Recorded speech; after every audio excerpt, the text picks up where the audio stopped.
வணக்கம் மக்களே. நம்ம சேனல்ல தொடர்ந்து ரிவ்யூஸ் தாங்க பார்த்துக்கிட்டு இருக்கோம். அந்த வகையில இப்ப நம்ம எதை பத்தின ரிவ்யூ பார்க்க போறோம் அப்படின்னா, நம்ம மாறன் கதையில February 17 என்ன நடக்க போகுது அப்படிங்கிறத பத்தி இந்த வீடியோல பார்க்க போறோம். ஸோ மறக்காம இந்த வீடியோவுக்கு உங்களோட லைக்கை ஷேர் பண்ணுங்க. அண்ட் இதே மாதிரி இனிமே அப்டேட்ஸ் வேணும்னாலும் நம்ம சேனலை சப்ஸ்கிரைப் பண்ணிட்டு பக்கத்துல உள்ள பெல் ஐக்கானையும் கிளிக் பண்ணி ஆல்னு செட் பண்ணிக்கோங்க. அப்பதாங்க அடுத்த வீடியோஸ் போடும் பொழுது உங்களுக்கு நோட்டிஃபிகேஷன் வரும். என்ன நடக்குது அப்படின்னு பார்த்துக்கிட்டிங்கன்னா, நம்ம வீரா வந்துட்டு எப்படியோ மாறனை காப்பாத்திடுறாங்க. மாறன் அங்கேருந்து வெளியில வராரு. மாறன் வந்ததோட நேரா வீரா ஓடி போய் மாறனை ஹக் பண்றாங்க. அப்ப மாறன் வந்துட்டு வீரா அப்படி மாற்றமா நடந்துக்கிறத பார்த்துட்டு அதிர்ச்சி ஆகுறாரு. ஏன்னா இத்தனை நாளும் வீரா நம்மளை திட்டிக்கிட்டு இருந்தா என்னடா இப்படி திடீர்னு இப்படி நடந்துக்கிறாளே அப்படின்னு மாறனுக்கு சந்தேகமா இருக்கு. அப்ப வீரா நேரா மாறனை பார்த்து எங்க உன்னை இழந்துருவனோ அப்படின்னு கொஞ்ச நேரத்துல பயந்துட்டேன் அப்படின்னு மாறன் சொல்றாரு. இங்க பாரு, போனா போயிட்டு போறேன், நீ ஒரு நல்ல வாழ்க்கையை அமைச்சிட்டு போகலாம்ல. இது கேட்டதோட வீரா சொல்றாங்க, உன் வாயில கொஞ்சம் கூட நல்ல வார்த்தையே வராதுல்ல அப்படின்னு. அப்ப வள்ளி எங்கேருந்து வராங்க, வந்துட்டு மாறா அப்படின்னு சொல்ல மாற நேரா அவங்க அத்தைய பார்த்து, அத்தை அழுது அழுது வீட்டையே கடலாக்கிட்ட அப்படின்னு கேள்விப்பட்டேன். அத்தை நான் எங்கத்த போக போறேன், என் மேல எந்த தப்பும் இல்லை அப்படின்னு நிரூபிச்சுட்டான். அதுக்கப்புறம் எந்த பிரச்சனையும் இல்லை, நீ ஏத்த என்னை பத்தி கவலைப்படுற. அப்ப வள்ளி சொல்றாங்க, இங்க பாருடா, இந்த மாதிரி மறுபடியும் என்னமோ எனக்கு கொஞ்சம் கூட அக்கறையே இல்லாத மாதிரி பேசாத. அப்ப மாற சொல்றாரு, அத்தை நான் எப்படித்தான் அப்படி நினைப்பேன், சரி வாங்க வீட்டுக்கு போகலாம். அப்ப ராமச்சந்திரன் நேரா மாறனை பார்த்துட்டு வாங்க போகலாம் அப்படின்னு சொல்றாங்க. அப்ப வீரா நினைக்கிறாங்க, நேத்து புல்லா மாமா எவ்வளவு கவலைப்பட்டாரு, மாறனுக்கு தண்டனை கிடைச்சிட்டா என்ன பண்றது அப்படின்னு ரொம்ப கவலைப்பட்டாரு. இப்ப இப்படி பேசுறாரு அப்படின்னு வீராவுக்கும் ரொம்ப கவலையா இருக்கு. அப்ப ராவனுக்கும் இதை பார்த்துட்டு ரொம்ப அதிர்ச்சி. கண்மணிக்கு வந்துட்டு ரொம்ப ஷாக்கு. மாற எப்படி வெளியில வரமாட்டான் அப்படின்னு கண்மணி நினைச்சுக்கிட்டு இருந்தாங்க. ஆனா மாற விடுதலை ஆனதோட கண்மணிக்கு ரொம்ப ஷாக்கா இருக்கு. எல்லாரும் வீட்டுக்கு போறாங்க. அங்க போனதோட ராமச்சந்திரன் வள்ளிய பார்த்து, வள்ளி ரொம்ப நாளைக்கு அப்புறம் நம்ம குடும்பத்துல இப்பதான் நல்லது நடந்திருக்கு, போயிட்டு எல்லாருக்கும் சேர்த்து கொஞ்சம் ஸ்வீட் பண்ண. இது கேட்டதோட வள்ளி சொல்றாங்க, அண்ணா கேட்டுட்டியல்ல, நான் உடனே பண்றேன் அப்படின்னு கிச்சனுக்கு போயிட்டு ஸ்வீட் ரெடி பண்றாங்க. ஸ்வீட் ரெடி பண்ணிட்டு வந்துட்டு எல்லாருக்கும் ஸ்வீட் கொடுக்குறாங்க. அப்ப நம்ம வள்ளி வீராட்ட ஸ்வீட் கொடுத்து நீ மாறனுக்கு ஊட்டி விடு அப்படின்னு சொல்ல, வீராவும் சரி அப்படின்னு சொல்லிட்டு மாறனுக்கு ஸ்வீட்டு ஊட்டி விடுறாங்க. அப்ப மாறன் வந்துட்டு நேரா வீராவுக்கு ஸ்வீட் ஊட்டி விட இதை பார்த்துட்டு வள்ளி சொல்றாங்க, இதே மாதிரி நீங்க ரெண்டு பேருமே கடைசி வரைக்கும் சந்தோஷமா இருக்கணும் அப்படின்னு சொல்ல, அப்ப வீரா சொல்றாங்க, வள்ளியம்மா உங்க ஆசீர்வாதத்தோட நாங்க நல்லா இருப்போம் அப்படின்னு. அதுக்கப்புறமா ராமச்சந்திரன் நேரா கண்மணியை பார்த்து, அம்மாடி நீ ஏமா ஸ்வீட் எடுக்கல. அப்ப கண்மணி சொல்றாங்க, இல்ல மாமா எனக்கு ஸ்வீட் வேண்டாம். அப்ப வள்ளி சொல்றாங்க, ஏன் கண்மணி, மாறன் எவ்வளோ ஹாப்பியா வந்துட்டு விடுதலை ஆகி வந்திருக்கான், அவன் வந்துட்டான் அப்படின்னு தான் நம்ம எல்லாருமே கொண்டாடிக்கிட்டு இருக்கோம், ஸ்வீட் எடுத்துக்க. அப்ப கண்மணி சொல்றாங்க, இல்ல சித்தி எனக்கு ஸ்வீட் வேணாம் அப்படின்னு சொல்லிட்டு அந்த இடத்துல இருந்து போறாங்க. ஸோ இது கேட்டதோட வள்ளி நேரா ராமச்சந்திரன்ட்ட, அண்ணா இந்த காலத்து பிள்ளைகள் எல்லாம் டயட்டு அப்படி இப்படின்னு இருக்குதுல்ல, அதான் ஸ்வீட் வேணான்னு போறா போல, நீ எதுவும் தப்ப நினைச்சுக்காத. இது கேட்டதோட ராமச்சந்திரனும் சரி சரி எனக்கு கண்மணியை பத்தி தெரியாதா அப்படின்னு. இன்னொரு பக்கம் கண்மணி நேரா ரூமுக்கு போயிட்டு செம்ம கோவத்துல இருக்காங்க. கண்மணி நேரா அந்த அறிவழகனுக்கு ஃபோன் பண்றாங்க. அறிவழகன் ஃபோன் அட்டன் பண்ணி, இப்ப நீ எதுக்கு ஃபோன் பண்ண அப்படின்னு கேட்க, கண்மணி சொல்றாங்க, எதுக்கு ஃபோன் பண்ணனா, என்ன பிரச்சனை நடக்குதே உனக்கு தெரியலையா. அப்ப அறிவழகன் சொல்றாரு, இங்க பாரு, தேவையில்லாம நீ சொன்னதுனாலதான் நான் அந்த கேஸை கையில எடுத்தேன். அது இப்ப என் பர்சனல் கேஸ் ஆகி இப்ப என் வேலை வரைக்கும் பாதிச்சிருச்சு. என் பொண்டாட்டி என்னை காரி துப்புறா. அப்ப கண்மணி சொல்றாங்க, நீ இன்னைக்கு வேலையை விட்டு போயிருக்கன்னா அதுக்கு காரணம் யாரு, இந்த மாறனோ வீராவும் தானே. அவங்கள ரெண்டு பேரையும் நீ நிம்மதியா விட்டுட்டு வேலை போயிருச்சு அப்படின்ட்டு ரூமுக்குள்ளே அடைஞ்சு கிடக்க போறியா. அறிவழக சொல்றாரு, என்ன நான் எப்படி அவங்க ரெண்டு பேரையும் சும்மா விடுவேன், இன்னைக்கு எனக்கு வேலை போனதுக்கு காரணமே அவங்க ரெண்டு பேரும் தான் காரணம். கண்டிப்பா அவங்க ரெண்டு பேரையும் நான் நிம்மதியாவே இருக்க விட மாட்டேன். அப்ப கண்மணி சொல்றாங்க, இப்படியே சொல்லிட்டு இருந்தா மட்டும் பத்தாது, அவங்க ரெண்டு பேரையும் நீ பழி வாங்கணும். அப்ப அவரு சொல்றாரு, நான் அவங்கள பழி வாங்காம விட மாட்டேன், இதனால கண்மணி நீ ஏன் தான் பாதிப்ப. அப்ப கண்மணி சொல்றாங்க, இங்க பாருங்க, என் அண்ணன் சத்தத்துக்கு எப்படியாவது அந்த மாறனையும் இந்த குடும்பத்தையும் பழிவாங்கலாம் அப்படின்னு நினைச்சேன், ஆனா என்னால முடியல. ஆனா நீங்க இந்த குடும்பத்தை பழிவாங்குறேன்னு சொன்னீங்க, எப்படி நான் வேணான்னு சொல்லுவேன். இதனால நான் கஷ்டப்பட்டாலும் பரவாயில்ல, இந்த குடும்பம் நல்லா இருக்க கூடாது அப்படின்னு கண்மணி சொன்னதோட அறிவழகன் சொல்றாரு, இனிமே நான் பாத்துக்கிறேன் அப்படின்னு சொல்லிட்டு போனை கட் பண்றாரு. கண்மணி சரியான கோவத்துல திரும்பி பார்க்க, அப்ப வீரா இங்கேருந்து கண்மணி கிட்ட, தான் கஷ்டப்பட்டாலும் பரவாயில்ல, இந்த வீடு நல்லாவே இருக்கக்கூடாது அப்படிங்கிறது தானே உன்னோட கஷ்டம். அப்ப கண்மணி சொல்றாங்க, வீரா நீ வேணும்னா அண்ணன் இறந்ததை மறந்துட்டு நீ சந்தோஷமா சுத்திக்கிட்டு இருக்கலாம், ஆனா அண்ணன் இறந்ததை நான் என்னைக்குமே மறக்க மாட்டேன். அப்ப வீரா சொல்றாங்க, இங்க பாருடி, அண்ணன் இறந்ததை நான் கூட தான் இன்னும் மறக்கல. அண்ணன் வந்துட்டு உனக்கே தெரியும், உங்க எல்லாரையும் விட என் மேலதான் ரொம்ப பாசமா இருந்தாங்க அதிகமா. அண்ணன் கூட சுத்தினதே நானு. நான் எப்படி அண்ணனை மறந்துட்டு இருப்பேன்னு உனக்கு தெரியாதா? இங்க பாரு, ஏதோ நடந்தது நடந்து போச்சு, அது ஒரு விபத்து அப்படின்னு ஜட்ஜையாவே தீர்ப்பு சொல்லிட்டாரு. இன்னும் ஏண்டி ஏத்துக்க மாட்டேங்கிற? அப்ப கண்மணி சொல்றாங்க, இங்க பாரு, என்னதான் விபத்தா இருந்தாலும் அந்த மாறன் குடிச்சிட்டு வண்டியை ஓட்டி அண்ணன் போன ஆட்டோவை விபத்து பண்ணியிருக்கான். அப்ப அவன் மேலதான் தப்பு. அவன் மட்டும் அன்னைக்கு அப்படி பண்ணாம இருந்திருந்தான், இந்நேரம் நம்ம லைஃப் எல்லாம் எப்படி இருந்திருக்கும்னு உனக்கு தெரியும்ல. என் வாழ்க்கை போனதுக்கு முழுசுமே அந்த மாறன் தான் காரணம். நான் கண்டிப்பா அந்த மாறனை நிம்மதியா விட மாட்டேன். அவனை பழிவாங்கினா மட்டும்தான் என்னால நிம்மதியா தூங்க முடியும். இதை கேட்டதோட வீரா சொல்றாங்க, திருந்த மாட்டேல்ல, எவ்வளவு சொன்னாலும் இந்த குடும்பத்தை பழிவாங்கணும் அப்படின்னே சொல்லிக்கிட்டு இருக்க. இங்க பாரு கண்மணி, இதுக்கு முன்னாடி இந்த வீட்டை பழிவாங்கணும் அப்படின்னு நீ பல வகையில முயற்சி பண்ணிருக்க அப்படிங்கிறது எனக்கு தெரியும். இனிமேலும் நீ என்ன முயற்சி பண்ணாலும் கண்டிப்பா உன்னோட பிளான் எதுவுமே ஒர்க் அவுட் ஆகாது. ஏன்னா இந்த குடும்பத்துக்கு பாதுகாவலனா நான் இருக்கேன். என்ன மீறிதான் உன்னால இந்த குடும்பத்தை எதுவும் பண்ண முடியும்.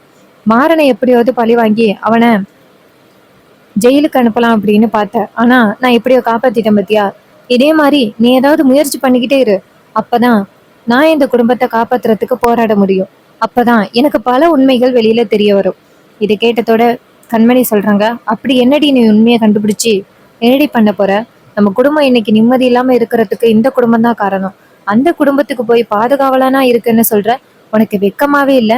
அப்ப வீரா சொல்றாங்க, இங்க பாரு கண்மணி, உண்ட வீட்டுக்கு துரோகம் பண்ற மாதிரி இந்த வீட்டுக்குள்ளேயே கல்யாணம் பண்ணிட்டு வந்துட்டு இந்த வீட்டு சோத்தையே சாப்பிட்டுக்கிட்டு இந்த வீட்டை பழி வாங்கணும்னு சுத்திக்கிட்டு இருக்கியே, உனக்கு வெக்கமா இல்ல? இதை கேட்டதோட கண்மணி கோவப்படுறாங்க, ஏய் ஏடி பேசுற? அப்ப வீரா சொல்றாங்க, உண்மையை தானே பேசுறேன். எப்படி வடிவமா இந்த வீட்டுக்குள்ளே இருந்து இந்த வீட்டுக்குள்ளே எல்லாருக்கும் சப்போர்ட் பண்ற மாதிரி பண்ணிக்கிட்டு கடைசியில எவ்வளவு பெரிய ஆப்பு வச்சாங்க, அவங்கள விடையா நீ ஆப்பு வைக்க போற? இதை கேட்டதோட கண்மணி சொல்றாங்க, இங்க பாருடி, இதோட நிப்பாட்டு. ஆனா ஒண்ணு வீரா, நான் சாகுற வரைக்கும் கண்டிப்பா அந்த மாறனை பழி வாங்காம விட மாட்டேன் அப்படின்னு சொல்ல, அப்ப வீரா சொல்றாங்க, உன்னால என்ன பண்ண முடியுமோ அதை பண்ணிக்க. ஏன் புருஷனை காப்பாத்துறதுக்கு நான் எந்த எல்லைக்கு போகணுமோ அந்த எல்லைக்கு போய்க்கிறேன் அப்படின்னு சொல்லிட்டு வீரா அந்த இடத்துல இருந்து கோவமா வெளியில போறாங்க. வீரா கோவமா வெளியில போறத நம்ம ராகவன் கவனிக்கிறாரு. இன்னொரு பக்கம் வீரா என்ன நினைக்கிறாங்கன்னா, அஹ், விபத்து பண்ணதே உன் புருஷன் தான், அது மட்டும் உனக்கு தெரிஞ்சிச்சுன்னா என்ன ஆகும்னு தெரியலையே அப்படின்னு வீராவுக்கு கவலையா இருக்கு. ஒரு நாள் இல்லைன்னா ஒரு நாள் அந்த உண்மை வெளியில தெரிய வரும். அப்படி தெரிய வரும் பொழுது ரொம்ப கஷ்டப்பட போறது கண்மணி தான். ராகவ ரூம்குள்ள வந்துட்டு நேரா கண்மணியை பார்த்து, கண்மணி என்னாச்சு? வீரா ஏதோ கோவமா போற மாதிரி இருக்கு. வீரா ஏதாவது பேசினாளா உன்னைய? அப்ப கண்மணி அவங்களோட நாடகத்தை ஆரம்பிக்கிறாங்க. கண்மணி அழுகுறாங்க. கண்மணி அழுகிறத பார்த்துட்டு ராகவன் கேக்குறாரு, ஏன் கண்மணி என்னாச்சு, எதுக்கு அழுகுற? அப்ப கண்மணி சொல்றாங்க, என்னங்க, நானாங்க வந்துட்டு மாறன ஜெயிலுக்கு அனுப்பணும்னு நினைச்சேன். வீரா என்ன சத்தம் போட்டு போறா? மாறன் ஜெயிலுக்கு அனுப்புனதே நான் தான் அப்படின்னு சொல்லி என்ன சத்தம் போட்டு போறா? அப்படி இருக்கையில நான் எப்படிங்க இந்த கேஸை வந்து ஸ்டே ஆர்டர் போடுவேன்?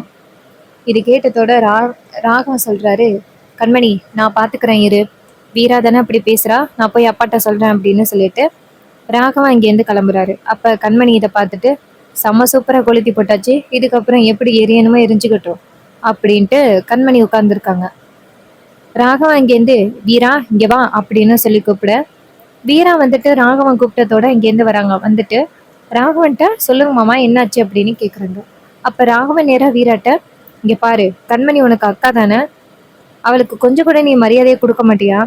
வீரா சொல்றாங்க, மாமா இது எனக்கும் அக்காவுக்கும் உள்ள கணக்கு, நாங்க ரெண்டு பேரும் பேசி தீர்த்துக்கிறோம், நீங்க ஏன் இடையில வரீங்க? ராகவன் சொல்றாரு, இங்க பாரு, அவ இந்த வீட்டோட மூத்த மருமக, நீ ரெண்டாவது மருமக தான். மூத்த மருமகளுக்கு என்ன மரியாதை கொடுக்கணுமோ அதை கொடுத்துதான் ஆகணும். அப்ப வள்ளி வராங்க. வந்துட்டு, ஏ ராகவா என்னடா இப்படி பேசுற? மூத்த மருமக இளைய மருமகன்னு என்னென்னமோ பேசுற.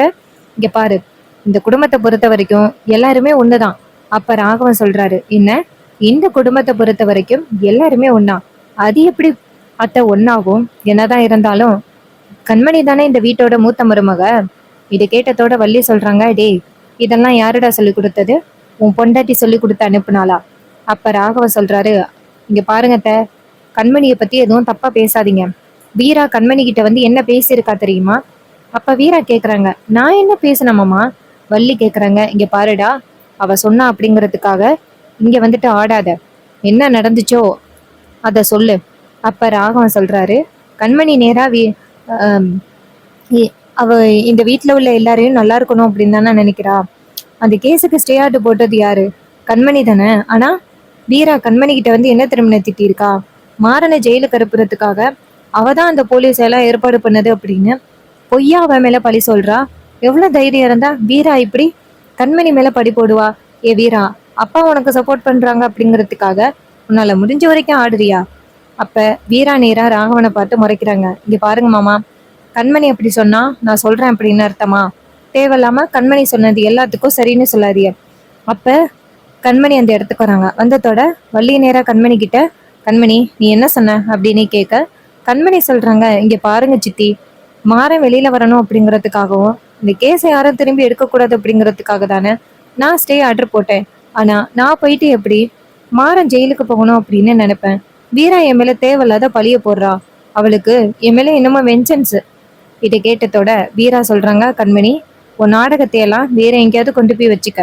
வள்ளி சொல்றாங்க, இங்க பாருடா ராகவா, அவ சொல்றா அப்படிங்கறதுக்காக நம்பாத. வீரா அப்படி சொல்லியிருக்க மாட்டா. அப்ப ராகவன் சொல்றாரு, நீங்க எப்படி வீராவை நம்பி சொல்லியிருக்க மாட்டா அப்படின்னு சொல்றீங்களோ அதே மாதிரி நானும் கண்மணிய நம்புறேன். கண்மணி கண்டிப்பா போய் சொல்ல மாட்டா. அதே நேரம் மாற அந்த இடத்துக்கு வராரு. வந்துட்டு, ஐயய்ய என்னாச்சு காலையிலே ஒரே சத்தமா இருக்கு? இப்பதானே வீட்டுல பிரச்சனை முடிஞ்சிட்டுன்னு நினைச்சேன். அப்ப ராகவன் சொல்றாரு, டேய் மாறா, உன் பொண்டாட்டிய கொஞ்சம் வாயை அடக்கி வச்சுக்க சொல்லு, தேவையில்லாம பேசுறா. அப்ப மாறன் கேக்குறாரு, என்னடா ராகவா இப்படி பேசுற? அப்ப ராகவன் சொல்றாரு, ஆமா, நீ ஜெயிலுக்கு போக கூடாது அப்படிங்கறதுக்காக கண்மணி கஷ்டப்பட்டு ஸ்டே ஆர்டர் வாங்கியிருக்கா. ஆனா அவ தான் நீ ஜெயிலுக்கு போக வைக்கிறதுக்கு காரணம் அப்படின்னு சொல்றா. அவ்வளவு தைரியம் இருந்தா உன் பொண்டாட்டி அப்படி சொல்லுவா? இது கேட்டதோட நம்ம மாற நேரா வீரா பத்தி, வீரா என்ன வீரா? வீரா சொல்றாங்க, மாறா நான் அப்படியெல்லாம் எதுவுமே சொல்லவே இல்லை. அப்ப மாற ராகவன்ட்ட, டேய் அதான் வீரா சொல்லலைன்னு சொல்றாளே. அப்ப கண்மணி சொல்றாங்க, என்னங்க அவங்க யாரும் அப்படி எதுவுமே சொல்லலைங்க, நான் தான் ஏதோ தப்பா சொல்லிட்டேன், விட்டுருங்க இதோட. அப்ப ராகவ சொல்றாரு, கண்மணி அவங்களுக்காக நீ ஏன் விட்டு கொடுத்து போற? அவங்க பாட்டுக்கு இப்படி பேசுவாங்க, நீ எல்லாத்தையுமே சரி சரின்னு தலை குனிஞ்சு கேட்டுக்கிட்டு இருக்கணுமா? அதெல்லாம் தேவையில்லை. நீ இந்த வீட்டோட மூத்த மருமக, அதனால உனக்கு எல்லா உரிமையும் இருக்கு நீ பேசுறதுக்கு. அப்ப ராமச்சந்திரன் வந்துட்டு, என்ன நடக்குதுங்க அப்படின்னு கேட்க, அப்ப ராகவ சொல்றாரு, அப்பா வீரா தேவையில்லாம கண்மணி மேல எப்ப பார்த்தாலும் பழிய போட்டுக்கிட்டே இருக்காப்பா, என்னன்னு கேளுங்க. ராமச்சந்திரன் வீரா பார்த்து, என்னம்மா வீரா? வீரா சொல்றாங்க, இங்க பாருங்க மாமா, அப்படியெல்லாம் நான் எதுவுமே சொல்லவே இல்லை, நான் சொல்லாத விஜயத்த சொன்னேன்னு சொல்றாங்க, நான் என்ன பண்ணேன்? அப்ப கண்மணி சொல்றாங்க, மாமா ஏதோ என்னாலதான் பிரச்சனை, அதோட விட்டுருங்க. அப்ப நம்ம ராகவன் சொல்றாரு, அப்பா நீங்க எப்ப பார்த்தாலும் அந்த வீராவுக்கு சப்போர்ட் பண்ணாம உண்மை என்ன நடந்துச்சு அப்படிங்கிறத கேளுங்க. அப்ப நம்ம ராமச்சந்திரன் கேக்குறாரு, என்னதாண்டா நடக்குதுங்க? அப்ப மாறன் சொல்றாரு, அப்பா ஏதோ ஒரு பிரச்சனையில நடந்துகிட்டு இருக்கு, அதோட விடுங்க. அப்ப நம்ம வீரா நேரா ராகவன்ட்ட, சரி மாமா, நான் அப்படி சொன்னதாவே இருக்கட்டும், இந்த பிரச்சனையை இதோட விடுங்க. கண்மணி என்ன, நான் உங்ககிட்ட மன்னிப்பு கேட்கணும் அவ்வளவுதானே, நான் அப்படி சொன்னதுக்கு சாரி அப்படின்னு சொல்லிட்டு வீரா அந்த இடத்துல இருந்து போறாங்க. இத பார்த்துட்டு ராகவன் நேரா ராமச்சந்திரன்ட்ட, அப்பா நீங்க செல்லம் கொடுக்கறதுனால வர வர வீராவோட ஆட்டம் ரொம்ப அதிகமாயிட்டு இருக்கு, கொஞ்சம் அடக்கி வைங்க. இது கேட்டதோட மாற நேரா ராகவன்ட்ட, டேய் என்னடா இப்படி பேசுற? அவ எப்படா இந்த மாதிரி எல்லாம் பேசினா மரியாதை இல்லாம? நீ தேவையில்லாம அவ மேல பழி போடாத. அப்ப ராகவன் சொல்றாரு, மாறா இது உனக்கு தேவையில்லாத விஷயம். மாறன் சொல்றாரு, எப்படி தேவையில்லாத விஷயமா போகும்? நீ வீராவை பத்தி தப்பா பேசுற, நான் கேட்டுட்டு இருக்க முடியுமா? அப்ப ராகவன் சொல்றாரு, ஏன் கேட்டுட்டு இல்லாம என்ன பண்ண போற? உன் பொண்டாட்டியை திட்டுறதுனால சண்டைக்கு வர போறியா? அப்ப வள்ளி டக்குன்னு, ஏய் என்னடா பண்றீங்க, அதோட விடுங்கடா, அவன் வேலையை பார்த்துட்டு போங்கடா அப்படின்னு சொல்ல, கண்மணி நேரா ராகவன்ட்ட, என்னங்க வாங்க போகலாம், இந்த வீட்ல நமக்கு கொஞ்சம் கூட மரியாதையே இல்லை அப்படின்னு சொல்லிட்டு ராகவனை பிடிச்சி அழைச்சிட்டு போறாங்க. ஸோ இதை பார்த்ததோட வள்ளி நேரா மாறன்ட்ட, டேய் அந்த கண்மணி தேவையில்லாம ட்விஸ்ட் பண்ணிவிட்டு வேடிக்கை பார்க்குறா, நீ தயவு செஞ்சு அமைதியாயிரு. இன்னொரு பக்கம் ராகவன் மாடியில நிக்கிறாரு. அப்ப வீரா நினைக்கிறாங்க, இதுக்கு மேல இந்த மனுஷனை சும்மா விடக்கூடாது, என்ன ஓவரா பேசுறாரு அப்படின்ட்டு வீரா இங்கேருந்து ராகவனை போய் பாக்குறாங்க. மாமா அப்படின்னு ராகவன் நேரா வீராவை பார்த்ததோட அந்த இடத்துல இருந்து போக பாக்குறாரு. வீரா டக்குன்னு ராகவனை பார்த்து, ஒரு நிமிஷம் நில்லுங்க, உங்ககிட்ட கொஞ்சம் பேசணும். ராகவன் கேக்குறாரு, அப்படி நீ என்ன பேச போற? உங்ககிட்ட பேசுறதுக்கு எனக்கு ஒன்றும் இல்லை. அப்ப வீரா சொல்றாங்க, எங்க கிட்ட பேசுறதுக்கு உங்களுக்கு என்ன மாமா இருக்க போகுது? ஆனா நான் உங்ககிட்ட கேக்குறதுக்கு ஒரு விஷயம் இருக்கு. இது கேட்டதோட ராகவன் சொல்றாரு, அப்படி என்ன விஷயம் இருக்க போகுது? அப்ப வீரா சொல்றாங்க, அன்னைக்கு நடந்துச்சுல விபத்து, அதை பத்தி. இது கேட்டதோட ராகவனுக்கு பயம் அதிகரிக்குது. அப்ப வீரா கேக்குறாங்க, ஏன் மாமா உங்க முகம் டக்குன்னு மாறுது?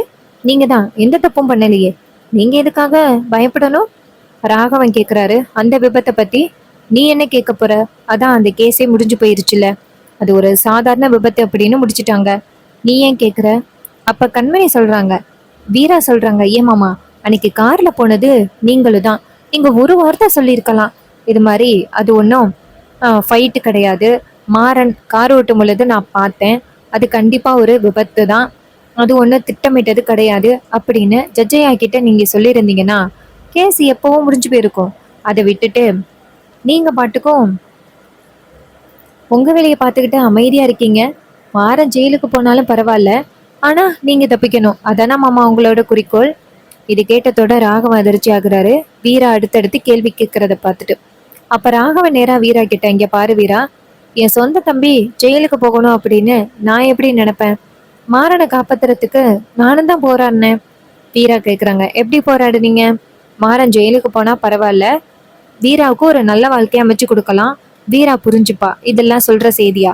அப்ப ராகவன் அதிர்ச்சியாகி நிக்க.